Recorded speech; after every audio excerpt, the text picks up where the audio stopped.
Ataları çox yıxdıq, sürüdük ki, anadan boşananda sanki uşaqdan da boşanırlar.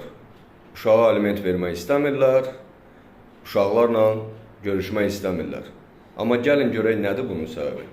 Mən öz təcrübəmdə buna qənaətə gəldim ki, təbii ki, hamıya şamil eləmirəm. Amma böyük qism atalar uşaqlarla görüşdən məhz analarla görüşməmək üçün, onlarla kontakta və mübahisəyə girməmək üçün, nəticədə dava yaranıb, işin polisdə yekunlaşmaması üçün uşaqdan da uzaq dururlar. Çünki uşağa zəng eləyəndə ana polisə şikayət eləyir, uşağı görmək üçün qapıya gedəndə ana bir dava çıxardır, iş polisdə yekunlaşır.